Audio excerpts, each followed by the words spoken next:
Hi, everyone. This is John Olczyk here in my home studio. And if you don't know me, I'm a serial industry analyst, currently an analyst in residence at theCUBE Research. And this is my podcast, the Cybersecurity Bridge. The Cybersecurity Bridge podcast is each episode has 3 sections. We talk about the present state of a certain area of cybersecurity.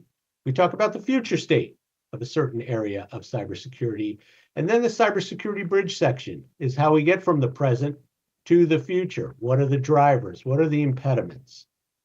And I'm really happy to have as my guest Monzy Merza, who I've known for years, but Monzy is now one of the founders of a company named Crogl. So welcome, Monzy. Can you give our audience a brief introduction? Thank you, John. Great to be here. Good to see you again. I'm Monzy Merza. I'm the CEO and co-founder of Crogl.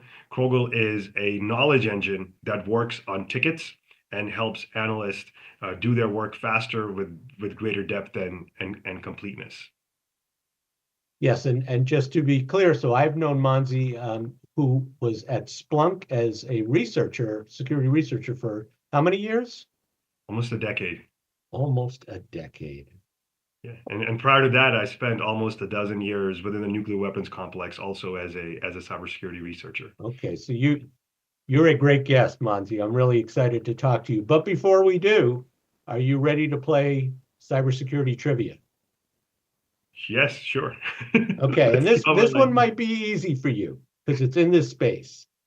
So remember way back when, in around the year 2000, there were early entrants into the security operations market, and some of them were ArcSight and eSecurity and IntelliTactics. And at the time, we couldn't decide what to call the space. It was called SIM, S-I-M, which stood for Security Information Management, and SEM, S-E-M, which was called for Security Event Management. Now, the really shrewd folks at Gartner said, wait a minute, that's not good. So they combined them and called it SIEM for Security Information and Event Management. And to this day, no one can pronounce that. But Monzy, the question is, what year did Gartner make that change? Was it 2005, 2007, or 2009? ooh, uh, 2009. Oh, I thought you'd nail this one. It was actually way back when in 2005. Oh, wow. So yeah, it was actually a shrewd, like I say, it was a shrewd change because of what was happening in the market. We're still using it today, 20 years later. It's crazy. Yeah. So what do you call it? Do you call it a seam or do you call it a sim? I call it a SIM, but the fact that we started with SIM, which is absolutely SIM, makes it funny to say. And some people call it a SIAM. So never got that one. But let's get into the content here. So the first part of our talk is about the present. I've been doing research in the security operations world for years, and we know there are too few people, there are too many alerts. It's a very complex environment. So what in today's security operations market are you focused on that really drives what you do? The Krogel works on tickets. And what that means for us is we have dissolved the problem into two core components of data and process. Security operators utilize data to follow some process to go respond to alerts or go hunt for threats or meet compliance challenges. And so that's the area that Krogel focuses on. But give me your perspective on what's going on in the security operations market. We talked about it a little bit before we got on camera, but why is it still so difficult after all these years of SIM, SEM, CM, whatever you want to call it? Right. Well, so before maybe I give you a little bit of a long version of this. Before starting Krogel, I actually went and worked in at a major bank with the security team for almost a year. Because I had a bunch of hypotheses. I really wanted to validate those. Why is this still a problem? It falls into two major buckets. What I learned working as an operator, and when I say again, I used to be an operator. I went into industry and then went back to being an operator. Was that when we talked to analysts and security community, a lot of people told me that the tools are actually in their way. And what they meant by that was they knew what to do, but they had to memorize all these different schemas. They had to know a different programming language for each one of the tools that they were using, and there were just way too many tools. So there's that kind of a problem. And then the other problem is there is this challenge in terms of building competency around the number of tools that keep emerging. And so there's these two really difficult challenges. And then I think that's sort of the reason why a lot of folks say, well, we have a people problem. It's not necessarily a people problem per se. There's plenty of people. The problem is we're looking for these unicorns who know CrowdStrike, who know Splunk, who know how to work and log analytics and understand how AWS works, and also can describe to you end to end how an email enters the environment and then exits, and how authentication happens. This is just there's too many things here. And I think that's really the core of the challenge that in the world that we live in today. And I think the way we got here is because of a compounding set of inflection points, like, just like you said, there's too many tools or too many things to look at. Well, those too many things exist because each time the business environment or technology got to an inflection point, whether it's internet connectivity, high-speed networking, mobility, cloud, each one of those introduced its new set of tools for security people to utilize to protect the environment. And so these tools just keep getting layered and layered and layered. And today, now we are at a new inflection point. We are at the inflection point for AI, and the business user is starting to use AI and AI capabilities, and that's introducing new complexities for the security team. So I think that's where this sort of manifestation happens, where we kind of say, oh, there's not enough people, but really the problem, when you scratch surface underneath, is there's a whole lot of complexity that has aggregated over the course of many years that requires specialization. Yeah, and one theory I have is that, and we see this platformization trend in security, but one theory I have is, especially in the largest enterprises, their IT initiatives, their application development is moving at a much faster pace than any security tools or security practitioners' knowledge can keep up with. What do you think of that?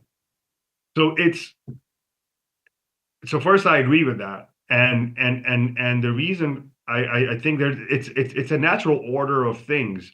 Security teams generally are responding to the need of the business as those needs emerge. And so if the business, if we rewind the clock back, I want to show my age a little bit. If we rewind the clock back to the days when service-oriented architectures were first introduced, and then there was a new way for the business to deploy tools and technologies, and now security teams had to understand what was going on. Because way back in the day, a lot of security teams emerged from watching the perimeter. We were a lot of networking folks in that space that then transitioned to managing firewalls, to IDSs, to network inspection, and then eventually to the endpoint, right? That's how kind of things happen. And when applications and services became more modularized, now security teams needed to understand what was happening with apps and services. And so we got better at understanding those kinds of problems. So I think security teams have generally, as a consequence, been following the business to serve the business. Some people like to say, well, security teams are behind. They're not behind. They can't just kind of cook things up just for the fun of it. They have to see where the business is going. And the good teams see where the business is going and then respond to the needs of the business. And I think we're at another inflection point for the organizations today, for most businesses today, to improve and increase their utilization of products and services. And so therefore, the security team has even an increased set of challenges. I absolutely agree. And I love the reference to service-oriented architectures. I remember that COM versus Corbis stuff. So I think I'm older than you. In fact, I know I'm older than you. So, but let me ask you, so a lot of what you're saying is about the knowledge of the security team and sort of being overwhelmed and not being able to keep up. One thing that we talked about maybe 10 years ago was that SOAR tools would help us. And so have they helped us? Have they been a failure? What's your read on that? Every tool in time has its utility. And at some point that utility ends. I mean, you can look at anthropological examples, whether it's sticks or knives to guns, or whether it's more, in the security world, we used to rely on first ACL rules to IDSs, then to EDRs, and then eventually to SIMs, and then SOARs. I think within each time period, tools have some utility and some requirement, and provide some value back to the user.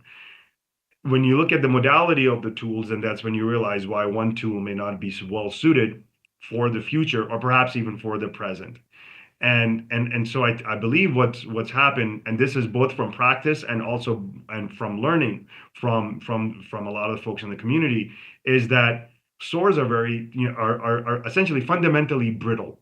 At least, and then when I say SOAR, I don't mean the SOAR of tomorrow. I mean the SOARs that most folks use today, that require playbook writing, that are very static, and that require pre-programming and really, really hard-coded integrations.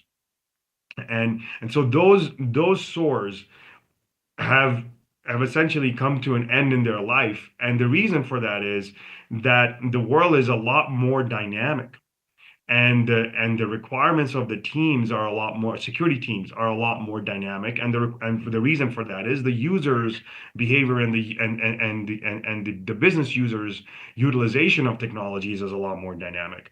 And so it is now time to get out of that style of automation into a new style of automation, to think about how do you operate in a more dynamic world. Yeah, that's what I'm seeing too. I'm seeing a lot of, not dissatisfaction, I'd say, but like you said, the end of the line with SOAR, where it required some specialized skills. It certainly required the ability to build workflows, to understand workflows and build run books accordingly. And then when you think about kind of extending that to DevOps teams and agile development teams, it just doesn't work. But let's transition to the future. So and as you know, the problems with security operations have been well documented. Like I said, I did research on this for years and years, but we are at a tipping point with the use of AI. And I mean, I just came from RSA, you did too. There's a lot of hype around it, but give us your thought 2-3 years out. Where are we, and how is AI contributing to that? It's useful to think of the base principle, or the first principle, as to what's really happening, even outside of the AI component, but looking at the work of the security teams themselves. We talked about inflection points earlier, like there's been multiple inflection points across this, across the history of technology, and especially with relative to the security community. With AI, what's happening is, let's go back and look at the users that we serve. As a security community, we serve our users. And what is happening to our users now with this new AI inflection point? The business user, their capacity to do work has increased and is going to continue to increase. So the analogy that I like to use is, if today, let's say in an organization, there were 1,000 users, they were doing the work equivalent of 1,000 users. Now we have a lot of AI tooling and AI services and capabilities for these users. Each user is now able to do the work of 5, 6, 7 users, because the technology access that they have is very different, whether it's GPT driven, or whether it's within the business applications that they use today. And so as a consequence, their capacity is now 5 times. Now, as a security practitioner, then what goes through my head is, well, I still really have 1,000 users, but I don't. I now have 5,000 users.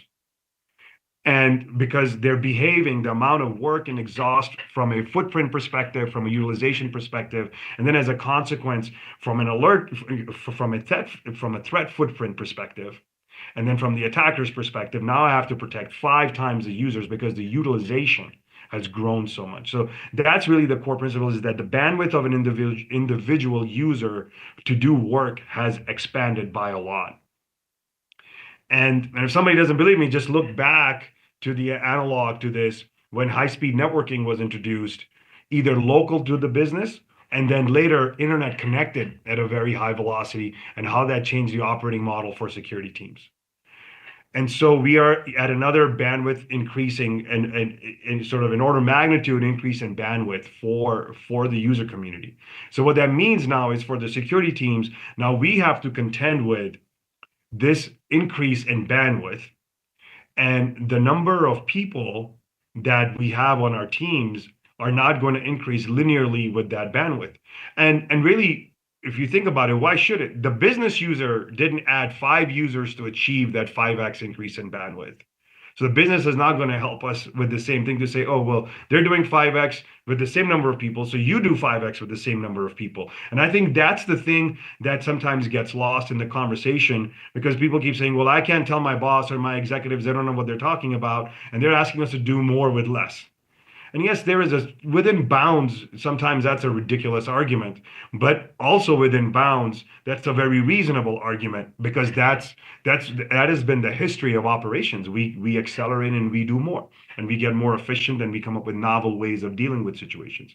So I feel that that's the core principle is that the user's bandwidth has increased. So as security teams now, we have to figure out how our bandwidth has to increase.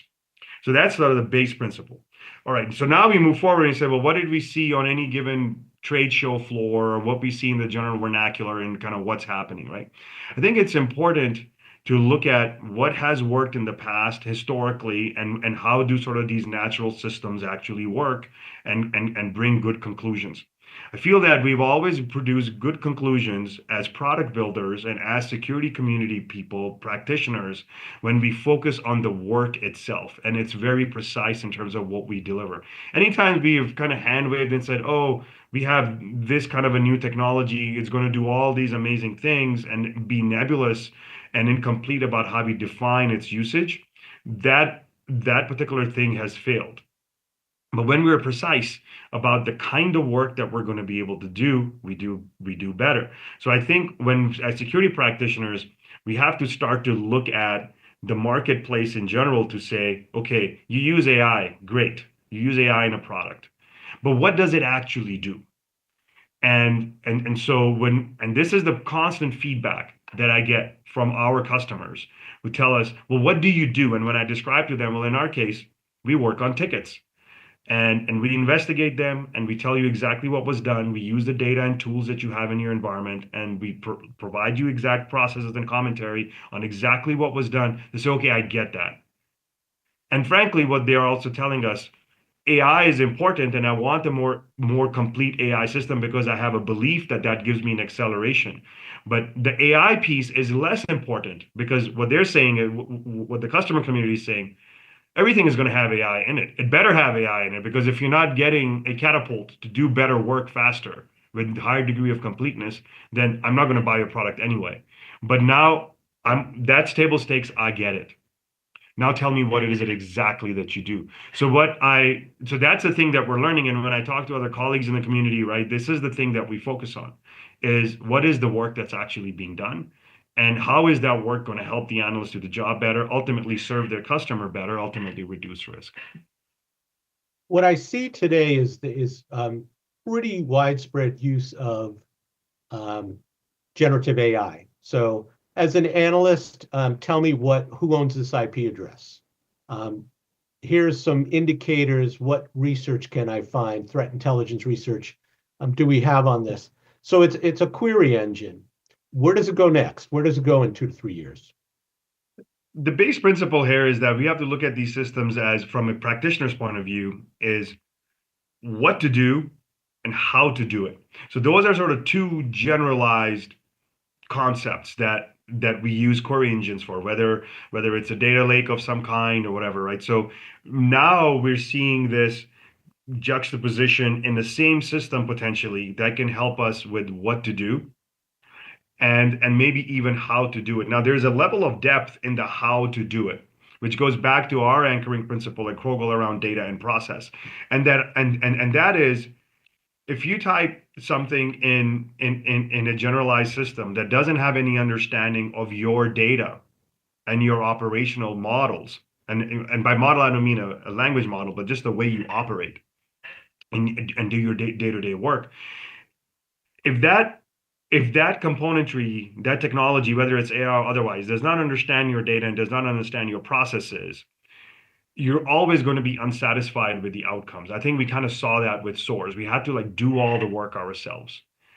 And so that the next stage of this, and this is something that we're working on, is the next stage of this is to be able to say, will just be precise about, give me the answer that is precise about my environment, that is precise about my work, my workflow, my process.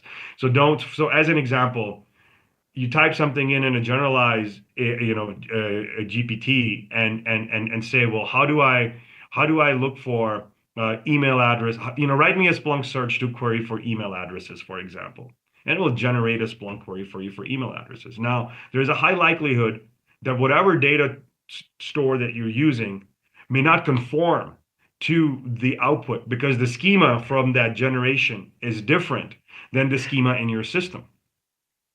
And this is especially true. This is an important point because what I've learned is that nobody's schema is normalized. And historically, as a security industry, we've told people that, oh, everything's going to be great as long as you normalize your schema. So people have now in this world data sitting in lots and lots of data lakes in lots and lots of footprints. So it is not just untenable, it is a naive proposition to ask the customer to normalize their data. So Crogl, we built this in a way that data normalization is strictly optional.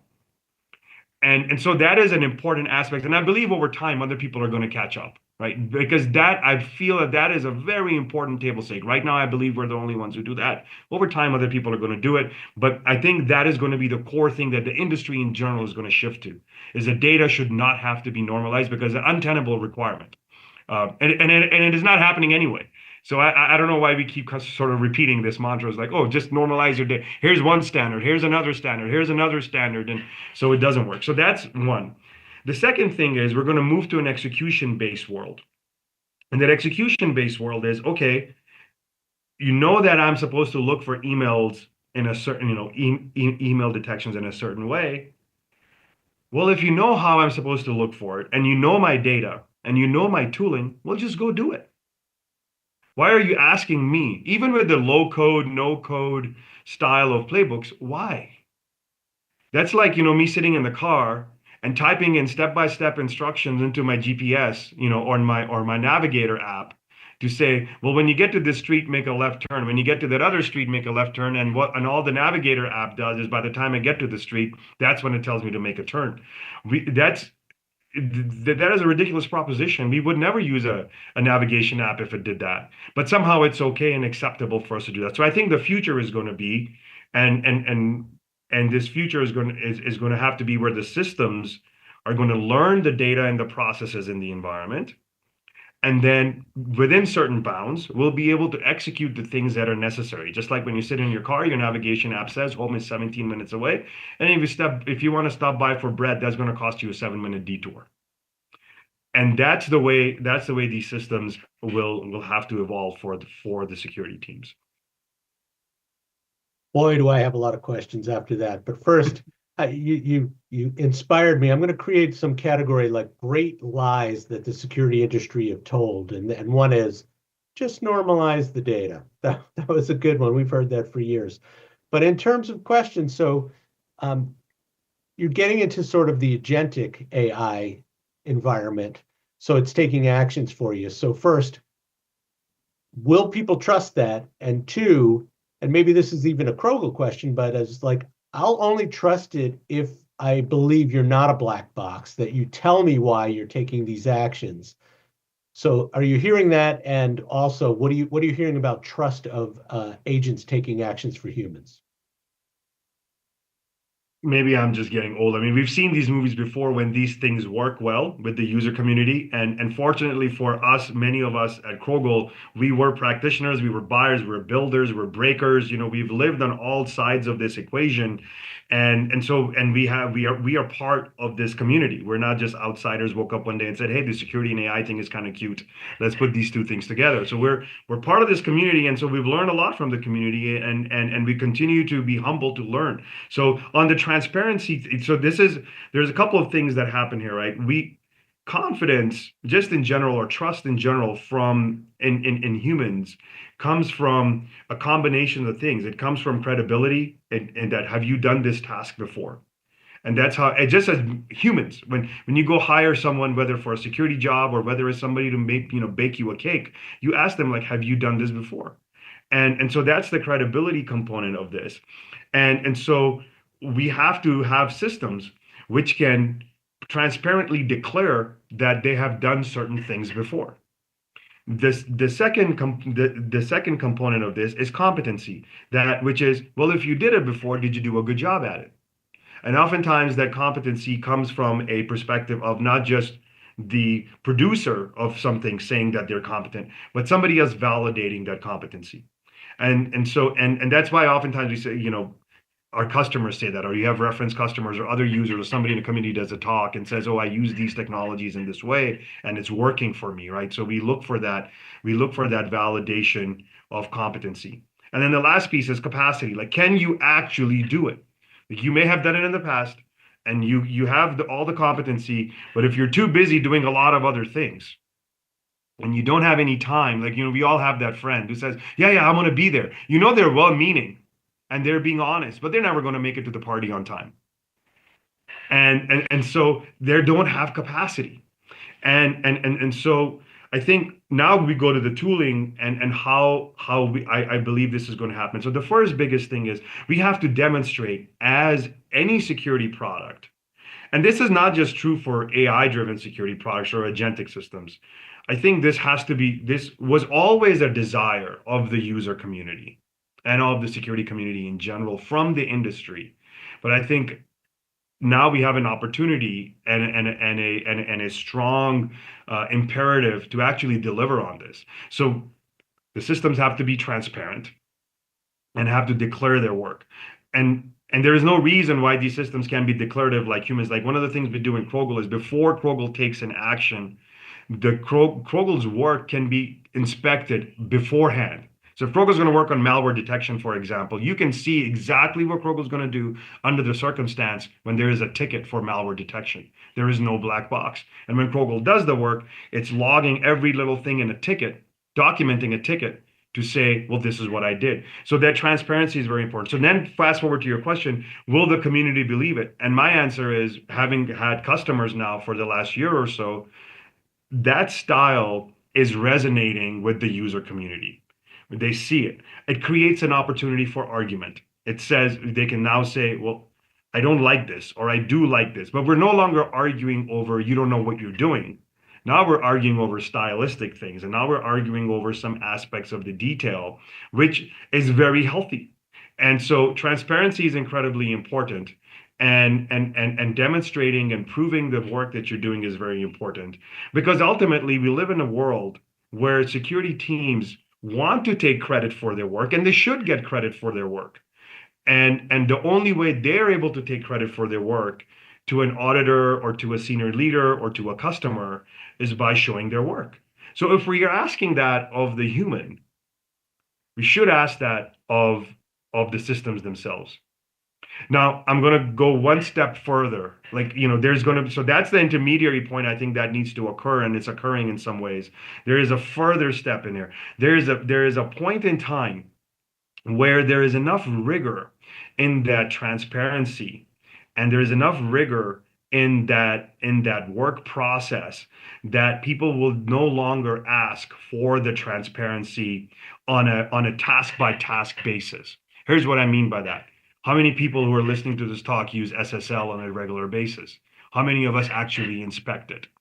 Right. And so we have gone through many years of work for these protocols and for the cryptographic techniques, where people have poured over these techniques and understand these techniques really well. And so therefore now it's generally accepted that even though it's kind of a black box, the average user cannot describe it, and that's totally okay. But we know that there was a community that was rooted in the transparency of inspection that has then agreed that these protocols are secure. And then we move forward. So I think the same thing is going to happen if the discipline matures enough that is the kind of world that we were living in, that transparency will yield early inspection and argument, which will then lead to confidence, which will then say, I don't need to be transparent every single time. Got it. I'm going to transition now, speaking of transitions, to the cybersecurity bridge. How do we get from here to there? And so my initial question is, what's the setup? Like, do I need certain tooling to get these results with AI? Do I need certain, you kind of touched on this, I don't need specific data formats.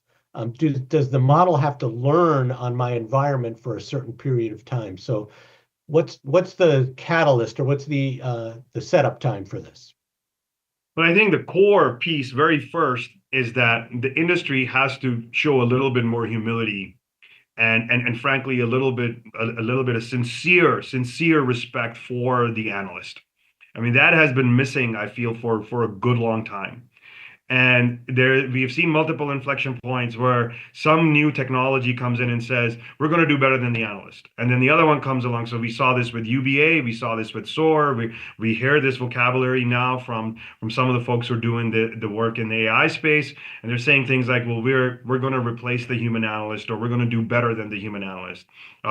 I just want everybody to hear it, one more time from me. I've been saying this for decades. You can Google me on this topic. You can look at my YouTube videos from 10 years ago. 12 years ago. We are not going to replace the analyst. Anybody who believes that, has never done the job and does not understand the complexity. So I think that we have to be very clear about that piece of the argument.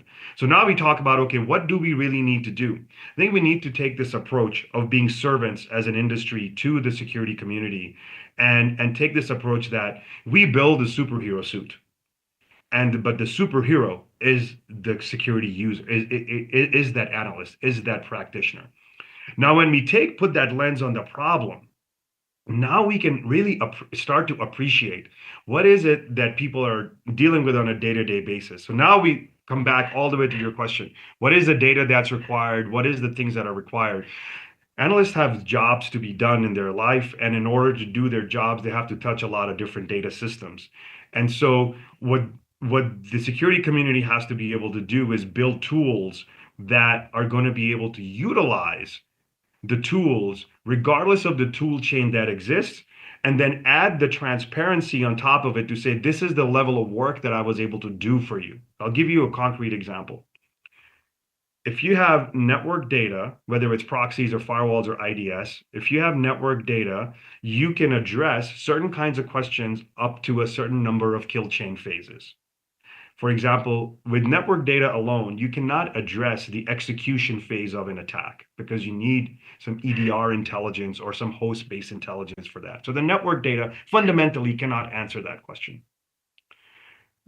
And then the flip side, we already talked with the EDR data. If you don't have EDR style data or host-based intelligence, you're not going to be able to answer execution-based types of questions or persistence-based types of questions. So the product that just goes back to transparency. The product has to be knowledgeable enough and transparent enough to expose to the user that I've been able to do a job up to a point. Just like a human user collaborates with another human user and says, I've been able to do the job up to a point because I don't have everything. And then there is this other aspect where a lot of the work security analysts do is actually not digitally accessible. This is what I mean by that. Something happens and you pick up the phone and you have to call your security officer and you need an approval. Or you have to call another colleague to a meeting so you can sit down and discuss whether the CVE that came out early this morning is really critical for your environment or is it not. Now you can use tools to derive better answers and faster answers, but you still need to meet and pull those things together. That information is not digitized. And so as a consequence, for somebody to stand up and say, this digital system is going to somehow do something that is more superior to the human is a naive proposition.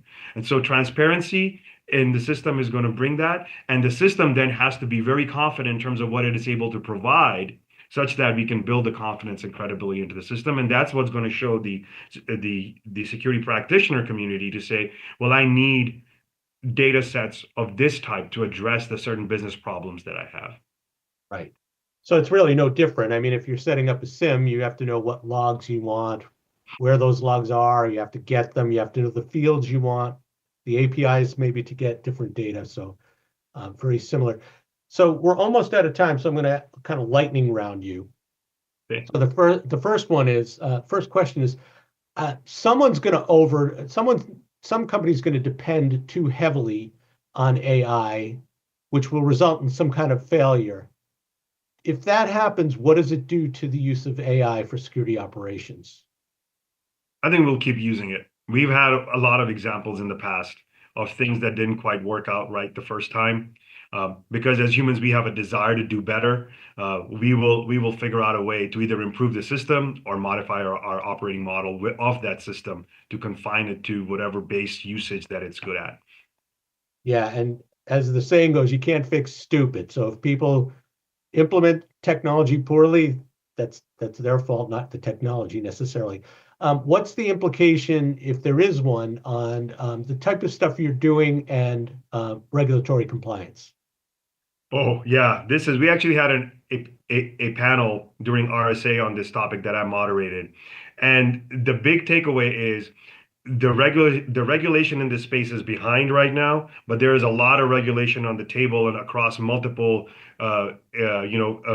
multiple bodies at the federal level, at the state and local level, within the self-organized business level, and also internationally. So we're going to see some regulation in this space over the course of the next few months or years, and we're going to have to deal with that. It doesn't exist, right? There isn't clear regulation right now, especially when it comes to operating in the cloud and who owns what and how do models train and who owns intellectual property as a consequence. There's a lot of really gnarly problems that regulatory bodies have to handle. Okay, next lightning round question. Does AI eventually replace SIM? Yeah, people have been trying to kill SIM for a long time. I think SIM is a style of work. And so I think the AI capability is going to get subsumed in that style of work. Will we still call it SIM? I don't know. But there is this general need of detection, response, and remediation. And wherever you bucketize that, AI is going to get used across all of that. To me, it's more like, do we use networks and authentication and data to solve certain kinds of problems? It becomes a core mode of use and a tool that allows us to solve a whole bunch of different problems. So I don't know if it replaces it, but certainly our tooling will evolve, and it's going to utilize new technology, and AI is at the core of a lot of those things. Spoken as a true practitioner, not as an industry analyst, because it's, how industry analysts, this technology is dead. Nothing ever really dies. But you're right, functionality transitions. So final question.